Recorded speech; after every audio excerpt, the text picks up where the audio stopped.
Giving your finances a boost, starting with a resolution to improve your credit scoring. Nothing worse than bad credit. No. We are now joined by Tiffany Aliche, the Budgetnista. She has some key tips to share from her Live Richer Challenge. Good morning. Welcome back. Good morning. Thank you for having me. Love your tips. Yes, indeed. Let's go right over. We have four main tips we want to go through. And the first one I like, I think a lot of people will start doing this in the digital age. Automation. Yes, so 35% of your credit score is payment history. Do you pay on time? Do you pay what they ask? Automation is the new discipline. So basically, you can set up your bills to be like, I want this bill paid on the 15th, exactly. This one on the 10th, this one on the 1st, and so you don't have to write the check or do the scan. It's all kind of even better. If you have a separate checking account just for bills, all you have to worry about is making sure that checking account is sponsored and then you have the money in there and then it pays the bills for you.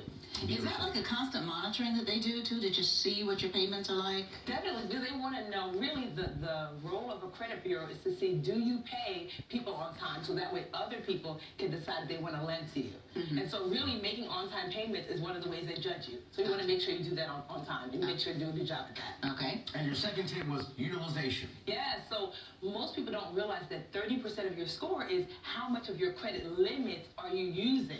So let's just say you have a credit card that's $100 limit, right? And that'd be pretty bad. No, That's a lot of That's a lot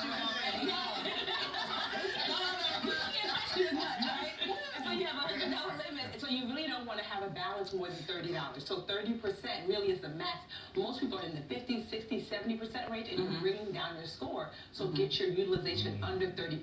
So keep that bill under less than a third of the total limit on the card. Exactly. That makes a lot of sense. Okay. Gotcha.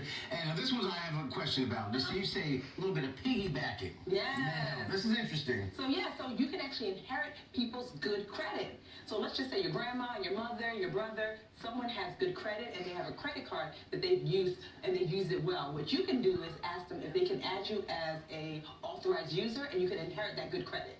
But you can't ask like the shady cousin who may have a little problem. You gotta you can't really let on your card because if I have good credit, I give it to Tony. She got messed up credit.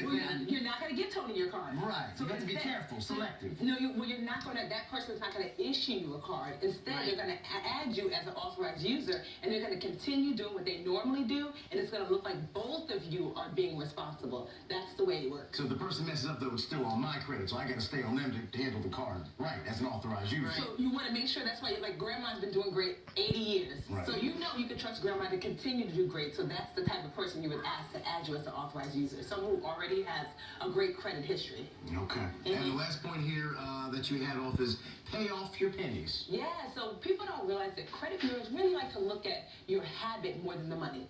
So if you can get a card to a 0%, or you want to get a card really down to zero, that you have no more balance, and then you want to put something on there, like some $20 fee, maybe it's your Netflix account, that's like $8, and then every month pay it off in full. When you pay a credit card off in full every month, it looks like you could have paid off a car note or a house payment, whatever that is, but really paying it off in full doesn't matter the amount. It's really about the habit. So I say put something really cheap on there and pay it off automatically. So have Netflix charge your card every single month and have that bank account that you're automating, pay it off every month. And you leave that card home. So doing that is going to make you look like, ooh, look at Tony paying off on that. Tony. Kind of bait and switch. Take care of that $100 limit like that. All this is in the Live Richer Challenge. It's something I do every year. And so this is our third year. We have 260,000 women worldwide doing this credit challenge. And it's just been great. And these tips are directly from that challenge. Because bad credit can mess you up big time for like 7 years. And ideally, credit score, again, real quick, is between... You really want to ideally be over 700. I mean, you can be in the high 600s, but if you want to get the best rates, 740 and above, you definitely got to get the best rates. All right. Very cool. Thank you. Really good tips all the time.